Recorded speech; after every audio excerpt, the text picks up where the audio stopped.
A'udzu billahi minasyaitonir rajim. Bismillahirrahmanirrahim.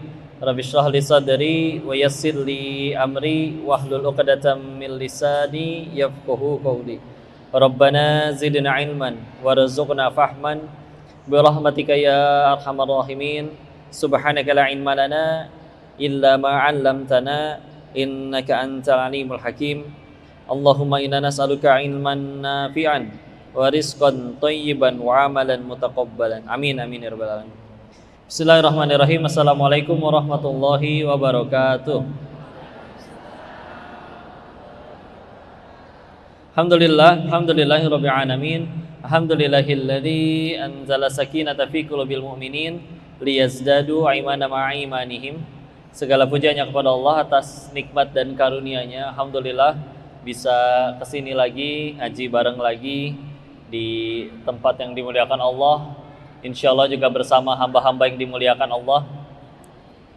Dan salawat salam semoga selalu tercurah pada junjungan kita baginda Rasulullah Muhammad sallallahu alaihi wasallam beserta para keluarganya, para sahabat-sahabatnya, dan semoga Allah sanggupkan kita istiqomah dalam meniti sunnah-sunnahnya insya Allah. Salam ta'zim kepada seluruh jemaah yang sudah hadir. Nggak bisa balas apa-apa atas waktu yang sudah dikeluarkan, energi, ongkos, bensin. Apalagi kalau ada yang datang ke sini jatuh dari motor, ada? Nggak ada ya, dijaga sama Allah. Itulah buktinya sayangnya Allah ya. Kalau mau jujur Bu, Ibu berapa kali sen kiri belok kanan lebih sering jatuh atau selamat? Selamat ya, berarti Allah sayang ya. Karena yang celaka yang belakang kagok ngeliatin Ibu biasanya ya. Salam alhamdulillah nggak boleh berhenti. Ini pas lagi 12 Rabiul Awal dan beliau lahir di hari Senin. Tahun ini juga qadarullah 12 Rabiul Awalnya juga jatuh di hari Senin. Kalau mau direntetin puasa hari ini puasa Senin, terus ayamul bidnya di 13, 14, 15, Selasa, Rebo, Kamis, pas ini 4 hari ya. Silakan 4 hari ya, mulai sepaket ini alhamdulillah. Karena salah satu bukti kita beneran cinta, dan dengan cinta itu kita akan insya Allah atas izin Allah mendapatkan syafaat dari beliau, maka ngikutin sunnah-sunnahnya ya. Kok kalau puasa bagi saya terlalu berat, paling gampang dulu aja. Pakai sendal kaki kanan duluan. Masuk masjid kaki kanan duluan, keluarnya kiri. Kalau ke toilet kebalik, kiri duluan, keluarnya kanan. Minum, duduk. Makan, minum pakai tangan kanan. Sebelum tidur kalau bisa berwudu dulu. Terus ngadepnya ngadep kanan. Dan juga ke arah kiblat. Itu perkara sehari-hari, tapi Masya Allah kalau kita ngelakuinnya karena pengen ngikutin sunnah, kebagian pahalanya. Orang minum cuman hilang haus, kita minum dengan ngikutin cara Nabi, dapat hilang hausnya, dapat juga pahalanya. Enak ya. Laki-laki meskipun bisa pipis berdiri, dia memilih jongkok karena Nabi jongkok. Yang lain pipis cuman ngilangin sesak, ini pipis dapat pahalanya. Enak ya. Bahkan nanti kalau bicaranya sama guru-guru kami yang bisa ruqyah syar'i ya, salah satu cara agar sulit tidak bisa diganggu oleh bangsa jin adalah memperbanyak ngelakuin sunnah-sunnah Rasulullah. Makin kita banyak ngelakuin sunnah, makin mereka males, gak mau ganggu ya. Ibarat kalau rumah udah bersih, kecoa juga males datang. Cara terbaik untuk ngebersihin diri itu atau ngeruqyah itu ibarat kayak begitu.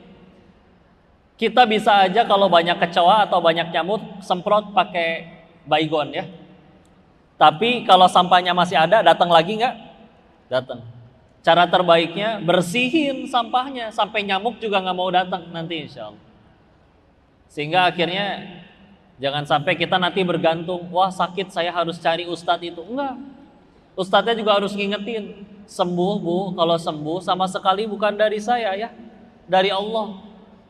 Kalau Ibu dari sini niat kesini datang buat disembuhin saya, punten, bisa jadi dari awal udah gagal.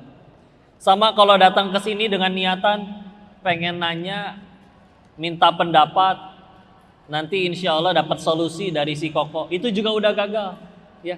Karena yang punya solusi, ya Allah. Yang ditanyain punya masalah juga, ya. Sama-sama punya masalah. Maka semoga dengan setiap pertemuan ini kita tambah bergantung, tambah dekat kepada Allah, ya. Oh itu duduknya, ya silakan diaturin biar nggak bercampur, ya. Masya Allah.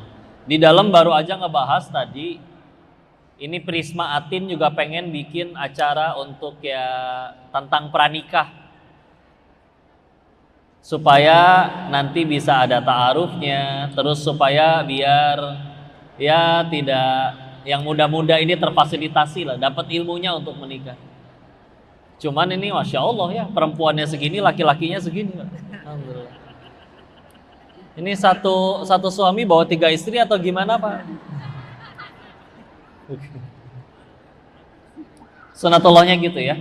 Salah satu ciri akhir zaman itu nanti akan ada hari di mana dari 50 kelahiran, 50-50-nya perempuan, baru nanti nemu laki 1. Di Indonesia baru 1:4 ya. Nanti akan ada hari di mana 1:50. Udah mah perempuannya 50, laki-lakinya 1. Laki-lakinya yang 1 nggak suka perempuan lagi. Jadi sekarang tolong mumpung masih 1:4, semoga segera Allah berikan jodoh yang terbaik ya. Yang belum menikah angkat tangan, cung.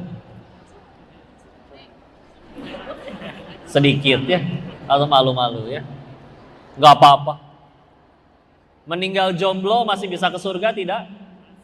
Masih. Yang repot meninggal punya jodoh tapi nggak ada iman, itu lebih repot. Karena kalau bicaranya jodoh sederhana, cepat atau lambat pasti ketemu. Ulangi, cepat atau lambat. Kapan paling cepat? Di dunia. Kapan paling lambat? Di surga.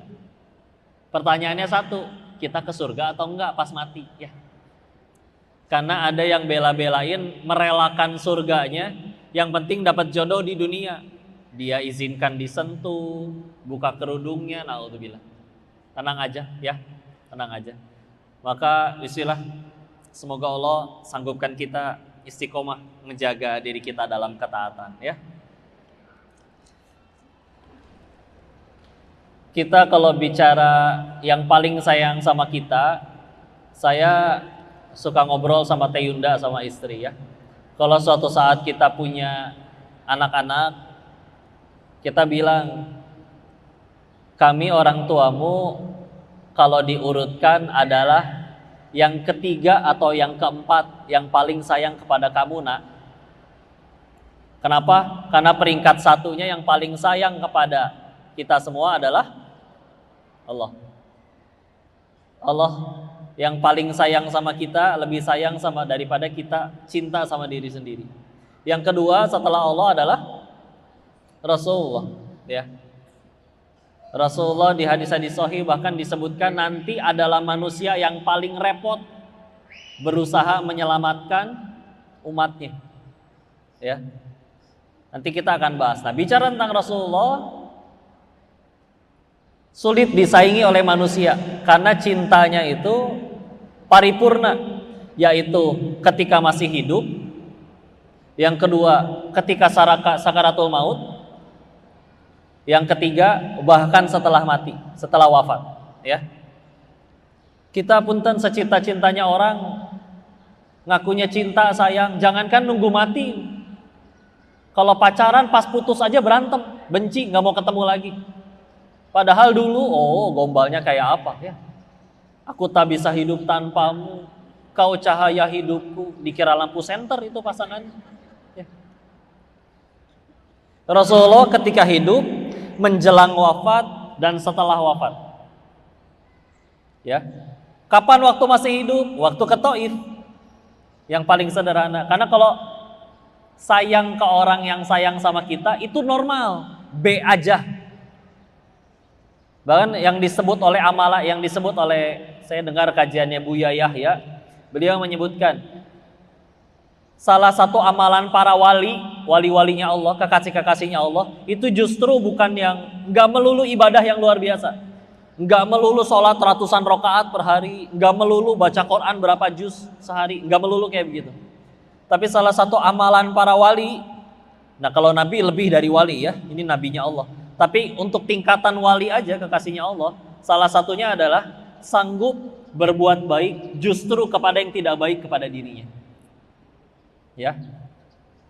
Nah, tingkatannya standar. Pertama, baik ke orang yang baik sama kita, normal banget itu mah. Ya. Yang kedua, baik kepada orang yang biasa aja, dia ke kita nggak jahat, ke kita juga nggak baik, biasa aja. Ya. Dan kita tetap sanggup berbuat baik kepada dirinya. Yang ketiga adalah tadi, yang sanggup berbuat baik kepada orang yang jahat ke kita. Kenapa ambilnya kisah yang Taif? Karena di Taif Rasul dijahatin. Udah mah datang pengen nyelamatin, menyampaikan wahyu, yang isi wahyunya kalau dijalanin mereka selamat, malah ditimpukin batu, ditimpukin kotoran, berdarah, dikatain orang gila. Ya. Ini kita datang ke suatu tempat, salah kostum aja, cuman beda kerudungnya doang, itu bisa diliatin, dijulitin, dan kita nggak nyaman. Ini manusia yang paling mulia, dikejar-kejar sama anak-anak dan perempuan, dilemparin sambil dikatain gila. Tapi ya Masya Allah, ketika malaikat menawarkan, kamu tinggal minta, ini gunung timpah nih ke mereka nih. Kan kita tahu ya doanya, jangan mereka kayak gitu kan karena nggak ngerti. Kalau mereka tahu juga nggak gitu. Bahkan kudoakan dari tulang sulbi mereka lahir anak-anak yang terjaga imannya. Dikabul lagi sama Allah. Selepas Rasul wafat di zaman Sayyidina Abu Bakar As-Siddiq radhiyallahu anhu, itu banyak pemurtadan, dan salah satu daerah yang nggak ada yang murtad justru Taif. Ya, 1-0 ya sebelum wafat. Insya Allah semua udah hafal ya kisahnya. Yang kedua, sebelum menjelang wafat, kita tahu justru yang paling diucap, paling disebut adalah ummati, ummati, ummati. Mikirin umatnya. Ya. Bahkan sempat di riwayat yang lain disebutkan ketika malaikat itu datang menjemput, yang bukain kan Sayyidah Fatimah radhiyallahu anha, putrinya. Dia ditolak karena dalam bentuk perwujudan, bukan dalam bentuk aslinya. Ditolak, mohon maaf ayah saya kalau ingin menemui Rasul, pengen menemui beliau sedang sakit. Ngedengar itu Rasulullah ngingetin Sayyidah Fatimah kan, izinkan dia masuk karena dia adalah sang pemutus kenikmatan, yaitu malaikat maut. Memutus kenikmatan dunia, diputus, lanjut ke alam selanjutnya. Ya bayangin ya, ada yang ngetok teh malaikat maut, izin. Ya kalau ke kita nggak pernah izin, jadi kita nggak kaget juga. Nah ini Masya Allah derajatnya beliau di sisi Allah, malaikat maut juga izin dulu. Ya, ketika diizinkan masuk, itu pun nggak langsung diambil, nungguin Jibril datang. Ketika Jibril datang, soalnya Rasul pengen nanya, gimana nanti nasib umat saya? Ya. Ketika Jibril alaihissalam ngejawab, aku dikabarkan oleh Tuhanku, umatmu akan masuk lebih dahulu ke dalam surganya Allah. Tidak boleh ada umat lain yang boleh masuk ke dalam surga sebelum kau dan umatmu ke surga duluan. Jadi nanti Pak, ketika akhirnya umat lain yang udah meninggal duluan nih sekarang nih, nanti kan semua dihisap tuh, kumpul semua di padang mahsyar, akan ada ditimbang, akan ada dihisap semuanya. Dan akan ada yang dihisap lebih dahulu dari kita pasti, karena kita kan umat yang paling terakhir. Kalaupun sudah dicap, di stempel, kamu oke, lolos, kamu ke surga ya. Tapi tunggu, gak boleh dulu masuk ke surga sebelum Rasulullah dan seluruh umatnya masuk duluan. Gak boleh, disuruh ngantri mereka. Disuruh ngantri. Ya, mendengar itu baru akhirnya beliau mengizinkan, silakan kalau mau dicabut nyawanya, dan akhirnya disebutkan ya bahwa ternyata sakaratul maut itu kan sakit. Sebagaimana setiap bagian tubuh kita disayat oleh pisau yang amat sangat tajam. Kalau bahasa puitisnya mah disayat sembilu ya. Dengan itu bukannya mikirin gimana rasa sakitnya beliau malah bilang tentang tadi, ummati, ummati, ummati. Wahai Allah, timpakanlah rasa sakit. Kalau benar rasa sakit itu sakaratul maut itu sesakit ini, maka tolong biarkan aku yang menanggung rasa sakitnya nanti umatku, biar aku yang menanggung. Makanya kalau suka ada yang nanya ya, enggak tuh kok ada orang yang meninggalnya tenang. Guru-guru kami menjawab, salah satu penjelasan dari hadis itu adalah karena Allah mengabulkan doanya Rasulullah. Jadi makanya ada sebagian umatnya yang udah gak sakit karena sudah Rasulullah tanggung sakitnya waktu itu. Makanya kalau misalkan di sini insya Allah ada orang baik yang wafatnya gak sakit, tidak ngerasa tersiksa, oh tenang aja gitu ya. Tahu-tahu menutup mata di kasur hangatnya. Kayak bisa jadi sakitnya udah ditanggung oleh Rasulullah di saat itu. Ya. Itu yang kedua, ketika sedang menjelang wafat. Yang ketiga, ini bahkan dijelaskan di Bukhari juga ada. Ketika akhirnya sudah selesai hisab, sebagian umat ada yang masuk ke surga, sebagian ada yang masuk ke neraka. Rasulullah nungguin, mencari umatnya dan paling sibuk mencari. Bahkan diriwayatkan kalau bahasanya Ustadz Hanan kalau cerita ya, karena emang hadisnya panjang, jadi disampaikan dalam bentuk cerita. Bersujud dengan lama di bawahnya arsy Allah, lalu disampaikan, minta Muhammad, apa yang kamu mau? Umatku, selamatkan umatku. Selamatkan umatku yang di dalam hatinya ada kebaikan, yang di dalam hatinya masih ada iman, meskipun sekecil biji jagung. Maka dikabul oleh Allah, maka kukabulkan, dijemput oleh Rasulullah di hadapan pintu neraka, keluar dalam bentuk yang gosong-gosong, dipelukin satu-satu, nggak peduli bajunya kotor, dipelukin satu-satu baru diselamatin, dibawa ke telaganya dengan akhirnya kita tahu ya, nanti lukanya sembuh, minumnya dengan sekali minum tidak akan pernah merasakan kehausan lagi. Beres keluar jutaan orang, begitu banyak orang, datang lagi ke hadapan arsy Allah. Sujud dengan sujud yang amat sangat lama, dipanggil lagi oleh Allah. Wahai Muhammad, minta apa yang kamu mau? Selamatkan umatku ya Allah. Demi kemuliaan-Mu. Selamatkan. Meskipun di hatinya cuma ada iman sekecil biji zarrah. Kalau dulu belum ketemu mikroskop, jadi diterjemahkan zarrah itu adalah biji sawi. Kecil sekali. Sekarang udah ada mikroskop, tafsir yang sekarang menjelaskan itu sekecil atom. Gak kelihatan. Kalau satu biji atomnya segede kelereng, maka satu selnya segede GBK. Ya. Sedangkan sel aja gak kelihatan kalau gak pakai mikroskop. Kecil sekali. Ya. Diizinkan, selamatin, dipelukin lagi itu keluar yang pada gosong. Udah kayak gitu, ngadep lagi ke hadapan Allah. Sujud lagi di hadapan arsy-Nya dengan sujud yang sangat lama. Apalagi yang kau minta wahai Muhammad? Minta, bangun. Apa yang kamu minta?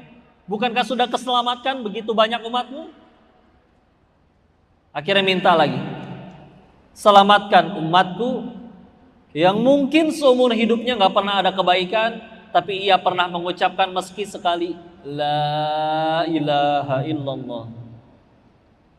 Yuk atuh jujur ya, seumur hidup maksiat, cuman ngucapin la ilaha illallah. Itu orang yang diselamatinnya aja bisa aja ngerasa bahwa ya wahai Rasulullah, saya aja ngerasa saya gak layak diselamatin. Tapi dikabul, insya Allah dikabul, diselamatkan, dipelukin satu-satu. Bahkan kalau kita baca Bukhari, ada salah satu hadis yang menjelaskan nikmatnya surga itu terkait orang yang masuk surga paling terakhir. Orang yang masuk surga paling terakhir itu bahkan sampai bertanya. Ketika dipersilakan masuk surga, dia bertanya, bukankah surga itu sudah penuh? Ngerasa gak layak? Dijawab, tidak, tapi justru disediakan tempat selapang langit dan bumi, itu untuk dirinya, dan itu adalah orang yang paling terakhir masuk surga. Ibarat orang yang paling sedikit pahalanya. Luas. Sehingga ini juga jadi pelajaran bagi kita. Kalau kita ngejarnya sesuatu yang luas tuh insya Allah gak akan berantem. Izin ya, Ngelihat bulan purnama aja contoh ya. Ada nggak orang ngelihat bulan purnama dengki? Kamu jangan lihat bulan itu, cuman saya yang boleh lihat. Awas ya kalau lihat, merem nggak? Merem nggak? Ada nggak yang kayak gitu? Nggak ada. Satu dunia ngelihat bulan barengan, demi Allah nggak akan berantem. Kelihatan kok. Itulah perbandingannya kalau kita ngejar karunia Allah. Nih, kita mati barengan semuanya. Kalau semuanya soleh, semuanya muat nggak di surga? Muat. Ya.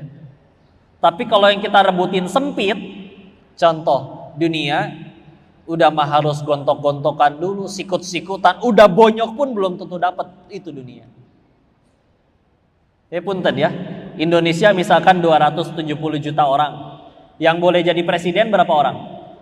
1. Bayangin kalau semuanya rebutan satu posisi, berantemnya kayak gimana itu? Kemarin yang rebutan cuma 3 calon aja berantemnya se-Indonesia, coba.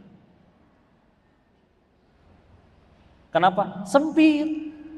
Karena sempit jadi kudu rebutan, sikut-sikutan. Ini kadang makna ini soalnya diajarkan ketika Muadz bin Jabal ngelihat rembulan. Nabi ngingetin, nanti kamu juga bakal ngelihat wajahnya Allah di surga seperti sejelas kamu lihat bulan ini. Dalilnya surat 75 Al-Qiyamah ayat 22, 23 ya. Wujuhu yauma idzin nadhirah ila rabbiha nadhirah. Mereka datang dengan wajah berseri-seri. Kenapa? Karena melihat Tuhan mereka dengan penglihatan yang jelas. Ya. Oh, nggak akan berantem di situ. Maka sederhana, kalau kita tadinya akur, saudara, seiman, bahkan sekandung, tahu-tahu berantem, sederhana, pasti ada dunia nyelip di antara kita. Aja. Karena kalau tujuannya udah benar-benar Allah mau berantemin apa? Coba sok. Dibilang gara-gara beda pendapat, para sahabat juga pada berantem, pada beda pendapat, tapi nggak pada musuh-musuhan. Ambil kisah sebagian ya.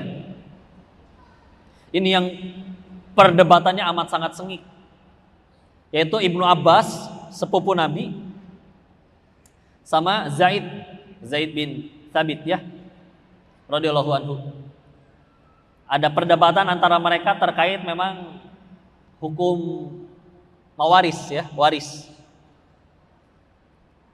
Dibahas tentang perbedaannya juga mungkin kepanjangan ya, tapi pokoknya mereka berdebat dan saking kuat argumennya masing-masing, dua-duanya berani untuk bersumpah di hadapan Ka'bah, yang salah dia akan dilaknat sama Allah. Dua-duanya berani. Yang satu Ibnu Abbas adalah manusia yang paling paham tafsir Quran setelah Rasul wafat. Didoain soalnya, ya. Allahumma faqihu fid din wa alimhu ta'wil. Didoain oleh Nabi seperti itu. Ketemu nabinya cuma 4 tahun. Dari usia 8 sampai 12 atau 13. Berarti kelas 2 sampai kelas 6 SD. Tapi jadi manusia yang paling paham Al-Qur'an setelah Nabi wafat. Zaidnya adalah manusia yang paling paham hukum waris. Mereka beda pendapat, ya.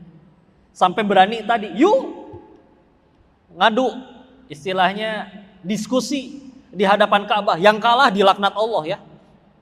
Berani dua-duanya. Tapi ketika ketemu kejadian seperti ini. Ibnu Abbas datang ke satu tempat di mana beliau tahu di ruangan itu ada Zaid bin Thabit. Zaidnya mau keluar, udah beres selesai dengan urusannya. Ibnu Abbas tahu Zaid mau keluar, diambilin untanya, ditaruh di depan ruangan. Ibarat kalau zaman sekarang mobilnya diambilin dari parkiran, disetirin. Kata Zaid, "Hai Ibnu Abbas, kenapa engkau melakukan itu?" Apa jawaban Ibnu Abbas? "Beginilah cara kami diajari untuk memperlakukan ulama kami." Zaidnya nggak mau kalah, maka berikan tanganmu wahai Ibnu Abbas. Kasih, bingung untuk apa? Tangannya dicium, ditarik sama Ibnu Abbas. Kenapa engkau melakukan itu? Dijawab oleh Zaid bin Thabit radhiyallahu anhu, beginilah cara kami diajari untuk memperlakukan ahlul bait, keturunannya Nabi, keluarganya Nabi. Ini dua orang beradu argumen sampai berani yang salah dilaknat Allah saking yakin benernya. Begitu ketemu kayak begitu, gak berantem. Kadang-kadang punten kita sesama muslim masih berantem. Guru kami ingat sekali ingat pernah menasehati, kalau sesama muslim masih bertengkar, sederhana, alasan paling kuatnya satu, kurang ilmu. Udah gitu aja. Karena kalau bicaranya ilmu, bismillah udah benar-benar dijaga, masya Allah, luas beda bahasan. Dan akhirnya kita tahu punten ya, salah satu tujuan kita ngaji kalau mau jujur apa sih? Yang saya tahu tujuan kita ngaji selain tentu kenal Allah, kenal Rasul, dekat sama Allah, salah satu tujuan paling utamanya adalah kita makin tahu kekurangan diri sendiri. Bukan makin jago nyari kekurangan orang lain. Kok tapi ini orang beneran salah? Ya dikasih tahu, bukan dineraka-nerakain. Ya.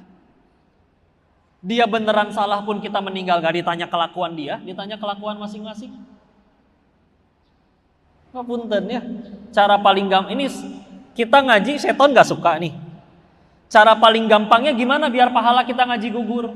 Beres ngaji dibikin ngerampok bank gitu rame-rame? Enggak, sulit bagi setan juga. Cara paling gampang gimana? Ganggu hatinya. Ketemu nanti pas nyampe rumah, ketemu tetangga yang jarang kelihatan ngaji. Kita baru pulang dari Atin, dikasih was-was, ngaco tuh lihat tetangga kamu, gak kayak kamu, gak suci, meni males ngaji dia mah. Punten, belum tentu. Bisa jadi itu orang, malamnya kita lagi ngorok, dia lagi tahajud. Dan dia tahajudnya gak live TikTok soalnya. Kita mungkin zuhur telat 5:30, asar 5:30, subuh kadang 5:30. Dia mungkin kerja juga kejaga 5 waktu, masjid di mana-mana ada kok.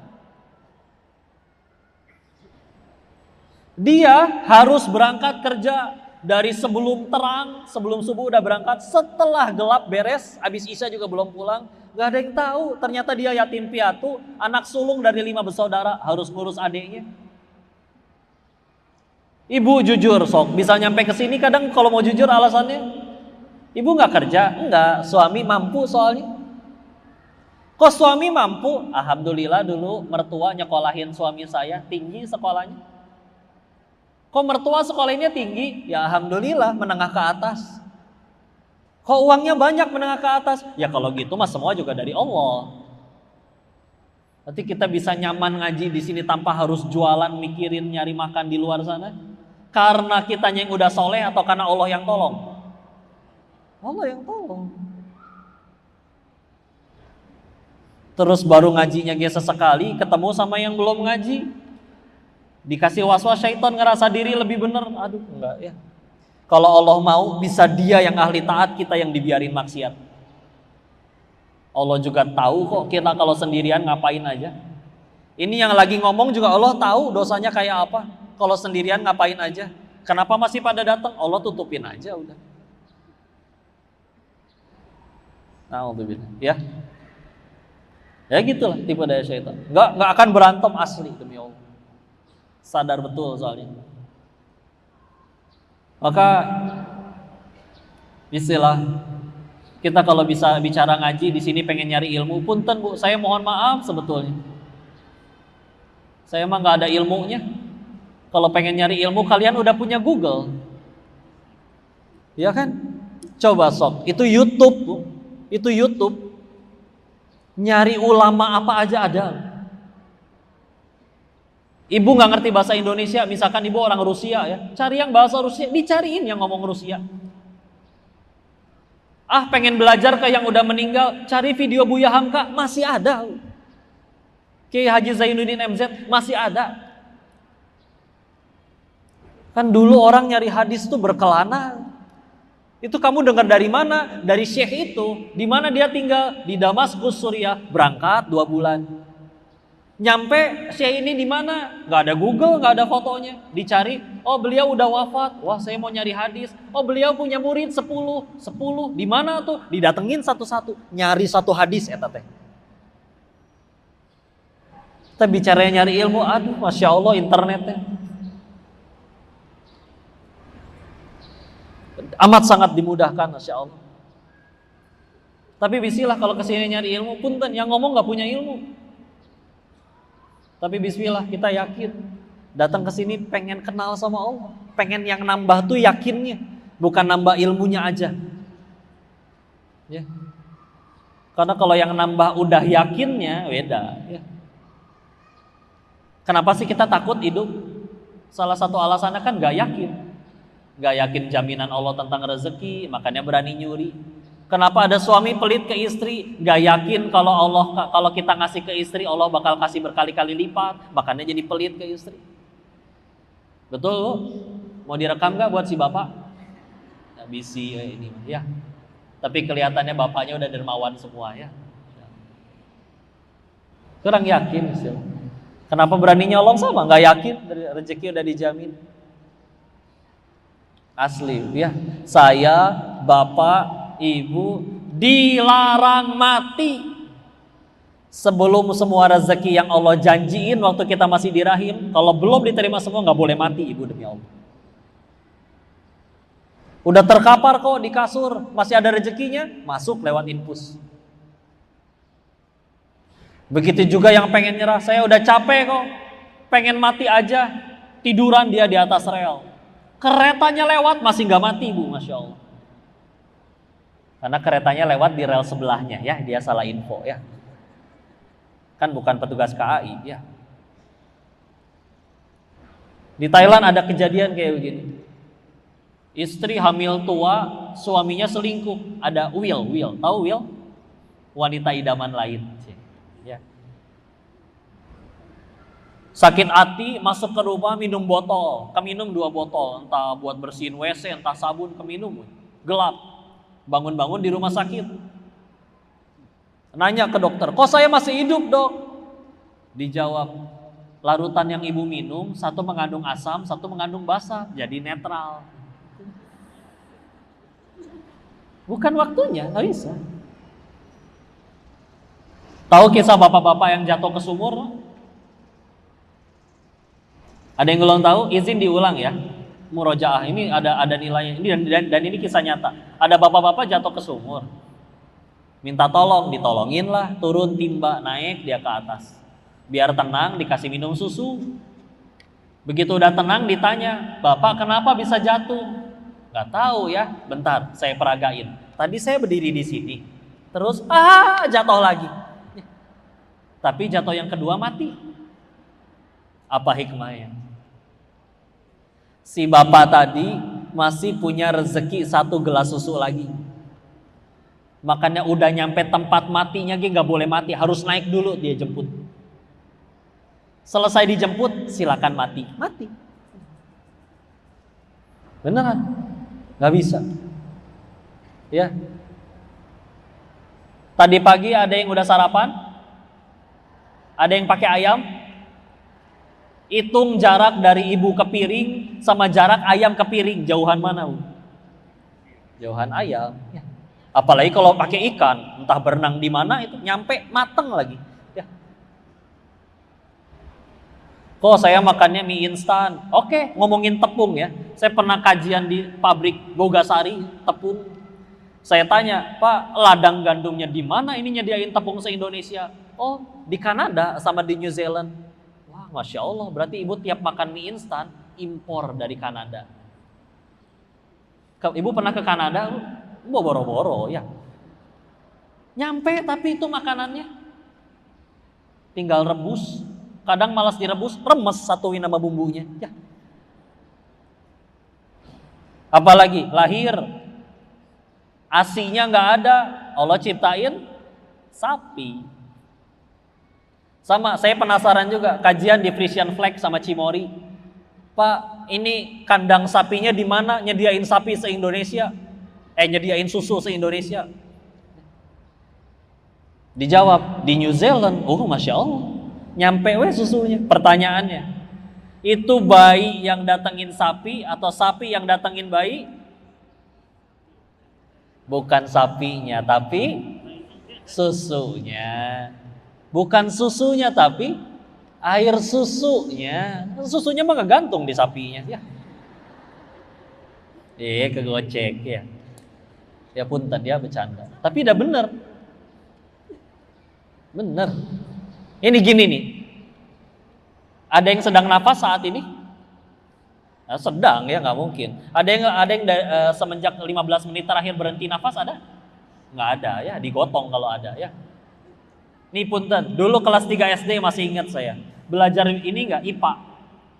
Bahwa oksigen di planet bumi itu cuma 21%. Yang 78%-nya adalah nitrogen. Sisa 1%-nya adalah helium, hidrogen, macam-macam ya. Ini nggak kelihatan nih, ini mana nih oksigen? Nggak ada tulisannya, kecil. Kita hirup, apa juga dihirup, bercampur. Kadang wangi nasi goreng, wangi kue, wangi teh, wangi kelek sebelahnya, ikut hirup. Pertanyaannya, tubuh butuhnya oksigen, dia ngerti dari mana ini yang dihirup cuma oksigen doang yang diambil, sisanya dibuang. Coba sob. Saya baru dapat jawabannya waktu SMA, baca buku biologi lagi. Ternyata di dalam darah manusia itu mengandung hemoglobin yang secara kimia dia lebih mudah berikatan dengan oksigen. Ibarat kunci sama gembok, mau ditukar kayak gimana bukan pasangannya nggak akan masuk. Oksigen sama hemoglobin ketemu tuh ngunci, cocok. Kita ngisep nih, campur kentut orang, campur kelek orang, masuk itu mantap luar biasa ya. Masuk ke paru-paru, darah ngalir jemput ke paru-paru. Ketika ketemu, hemoglobin cuma bisa ngambil si oksigen, dialirin ke seluruh tubuh, sisa ampasnya kebuang. Semua tanpa mikir, tanpa minta, bahkan kadang sambil maksiat. Masya Allah. Lebih banyak kebutuhan kita yang selalu dikabul sama Allah. Tapi bisa-bisanya kita ngambek ketika kepengen kita nggak dikabul. Padahal lebih banyak yang dikabul tapi kebutuhan. Yang kita minta belum tentu kebutuhan. Bahkan yang kita minta bisa jadi masalah bagi kita. Anak kecil juga pengennya permen terus kan. Tapi pas sakit gigi diambil sama si mama. Mungkin si anak ngambek, dasar mama teh pelit. Beli gelang emas aja bisa. Masa aku permen doang gak dikasih? Aku mau minggat dari PAUD mah. Tetangga lewat, ibu kan kaya, kok gak beliin permen sih bu? Benci ya sama anaknya. Justru saya ya. Kita kalau ada doa belum dikabul-kabul, bukan Allah jahat. Bisa jadi itu cara Allah nyelamatin kita. Sok, ibu punya anak kecanduan narkoba. Cara nyelamatinnya gimana? Dikunciin di kamar biar gak bisa beli narkoba, atau dikasih narkoba sampai mati overdosis? Kunciin. Anaknya ngambek, katanya sayang, aku udah kecanduan lagi sakau begini, gak dikasih. Gak nyampe aja kita ya. Kau udah istilah ragu apa sama Allah ya. Udah Allah tentuin semuanya. Bismillah ya. Tugas kita yang penting ngumpulin pahala, jadi amal ya. Pengen tes di sini, ini harus hafal soalnya. Rezeki manusia cuma 3. Hafal? 1, yang dimakan jadi kotoran. 2, yang dikenakan jadi usang. 3, yang diinfakkan di jalan Allah. Ulangi, 1, yang dimakan. 2, yang dikenakan jadi usang. 3, yang diinfakkan di jalan. Zat, ini buat saya tadi. Boleh dibawa pulang nggak? Boleh. Boleh. Ini punya saya bu ya. Saya ya. Ternyata di jalan pulang digondol monyet. Di Jakarta ada monyet kan? Yang mirip monyet mah banyak mungkin ya. Dan misalkan ada monyet ya, dimakan atau jatuh dimakan semut. Berarti saya cuma disuruh nganterin rezeki ini ke hamba Allah yang lain. Gak usah gitu. Kadang misalnya kita udah jauh-jauh capek nih, ayo kita ke sana yuk, jalan-jalan. Nyampe sana tempat wahananya tutup. Wah udah capek jauh-jauh. Udah dah makan aja capek. Belilah kendor. Tahu kendor nggak? Kentucky dorong. Ya.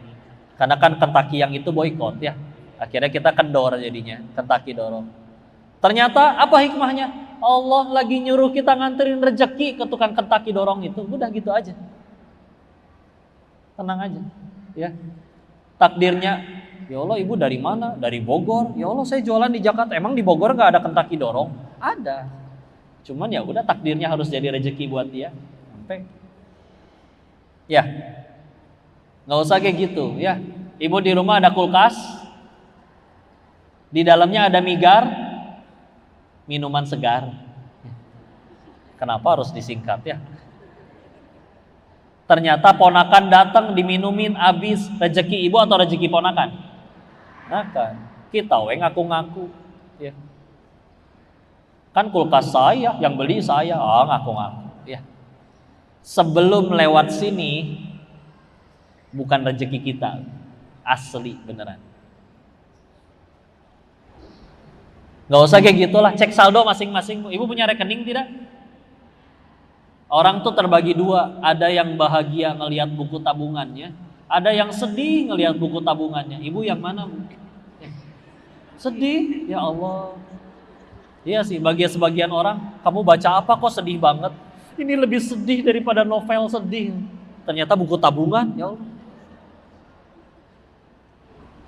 Punten ya, ternyata ada yang membahagiakan buku tabungannya ya.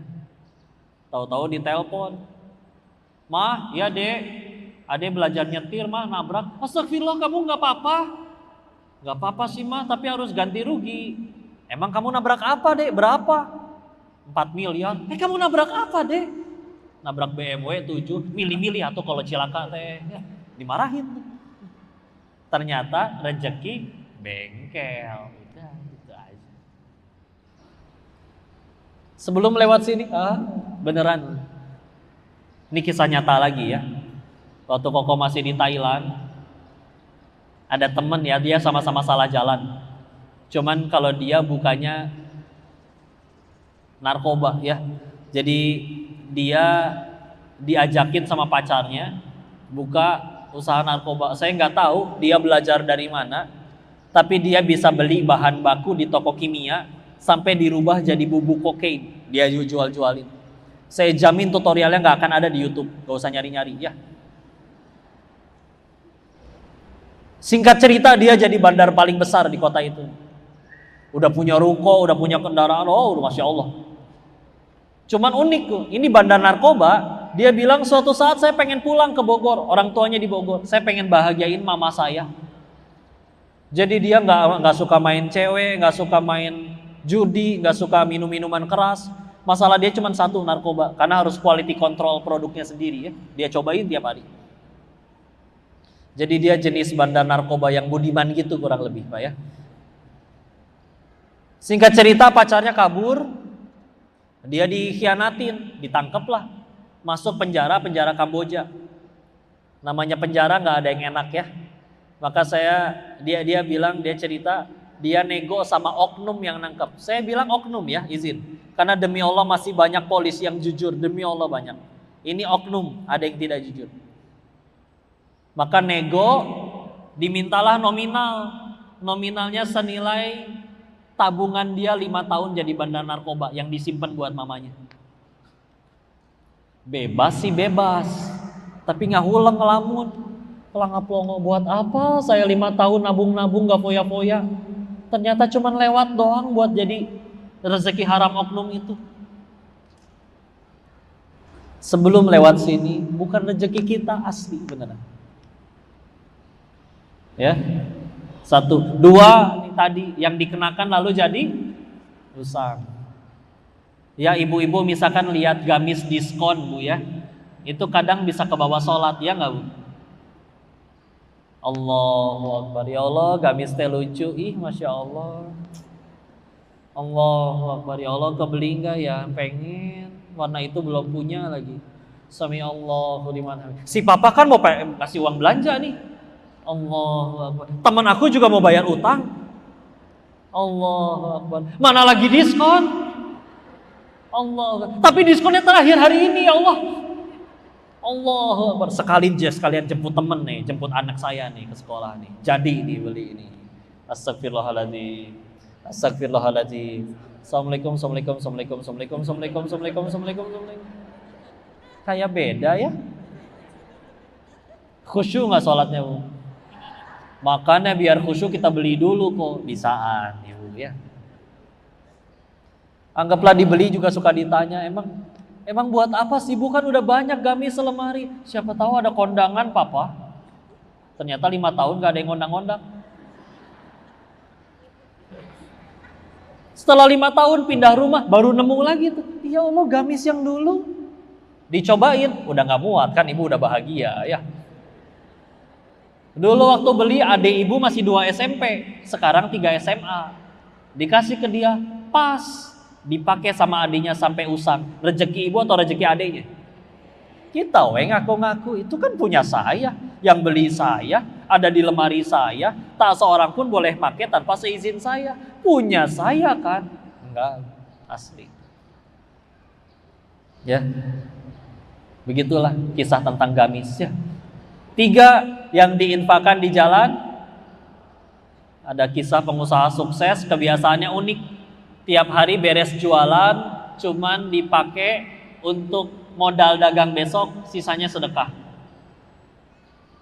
Teman-temannya suka nanya, Pak, invest dong kayak kita, gak sayang apa sama duitnya?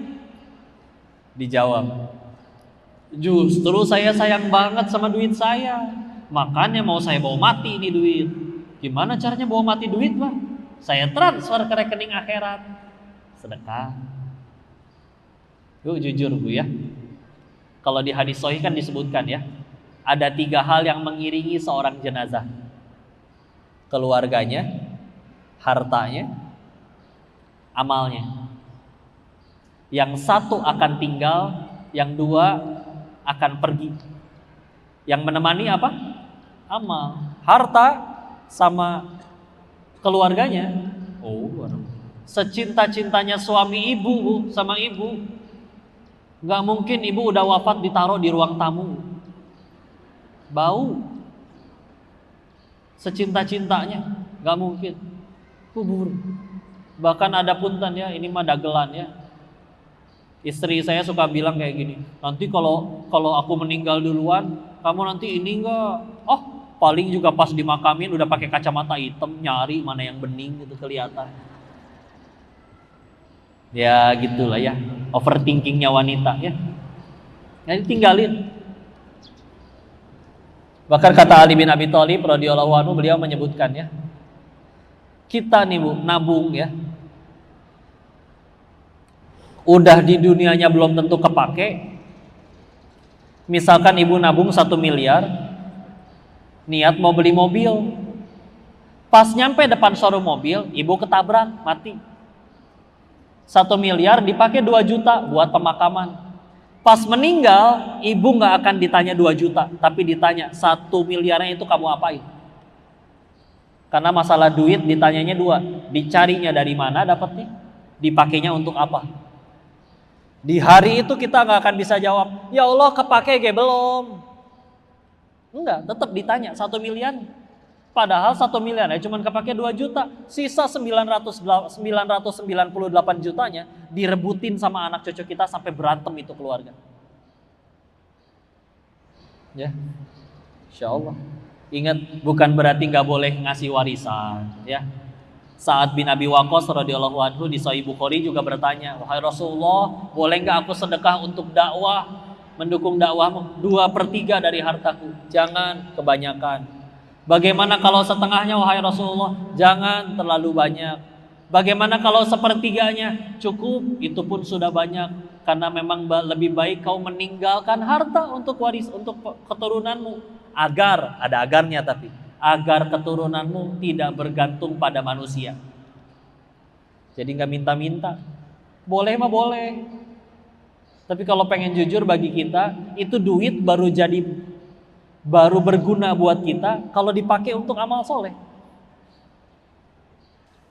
Ada orang kaya, dia baru sadar bahwa duit itu adalah ujian. Pas dia pengen jadiin duitnya pahala dengan cara disedekahin, terus dia akhirnya ke lampu merah, gak nemu yang minta, biasa rame yang minta, yang amin. Dia pergi ke masjid, kotak amalnya lagi digembok di dalam semua. Gak mungkin dia masuk ke dalam ngebobol demi sedekah. Orang ngebobol demi nyolong, dia ngebobol demi sedekah, gak berani. Dia ke panti asuhan, disuruh pulang. Pak maaf, ini panti baru, santrinya cuma 2. donaturnya udah banyak, tolong bawa lagi aja uangnya, cari tempat lain.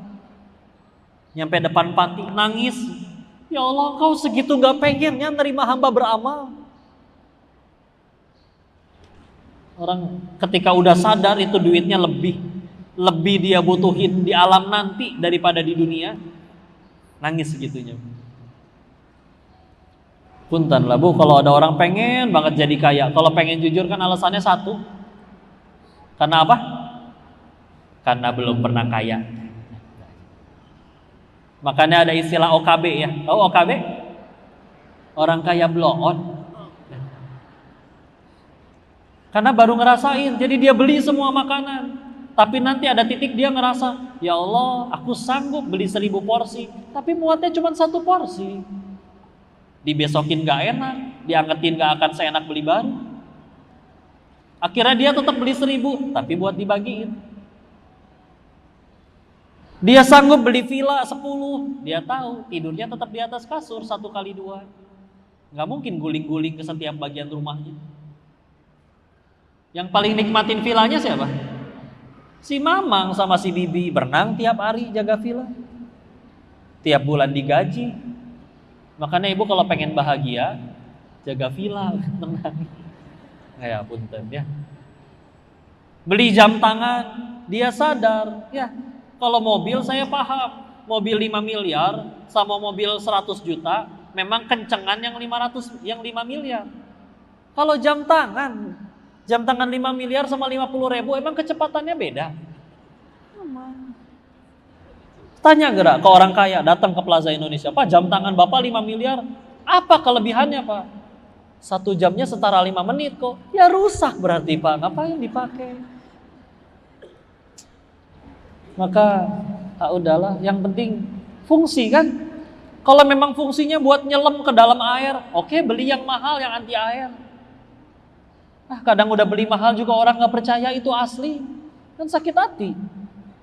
Kan ada jenis orang-orang yang diuji oleh Allah gak pantas kayak gitu pakai barang asli. Beli dijulitin dikira nyolong, atau dikira menang slot ya, tuh kan gak enak. Pesawat apa fungsinya? Nyampe kendaraan mah.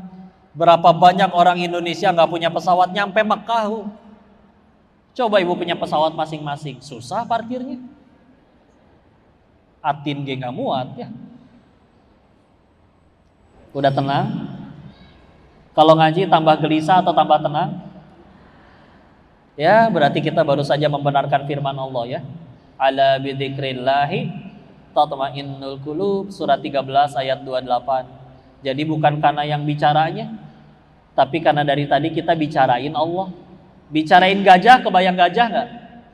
Saya bilang jangan pikirin gajah, di otak gambar gajah muncul gak? Dan apalagi kita ngomongin Allah. Ngomongin Allah jadi ingat Allah, hati jadi tenang sesuai ayat tadi. Hanya dengan mengingat Allah, hati jadi tentram. Jadi kalau kita ada lagi hati gak enak, jujur kita pasti lagi gak ingat Allah. Mungkin ingat utang, ingat cicilan dan lain-lain ya. Dah bismillah, waktunya sudah dikasih kode, silakan masuk ke sesi selanjutnya. Ada tanya jawab sih? Oh ya udah silakan ya. Kalau ada yang mau didiskusikan atau dikoreksi barangkali saya salah menyampaikan, tolong ya silakan. Fadhol.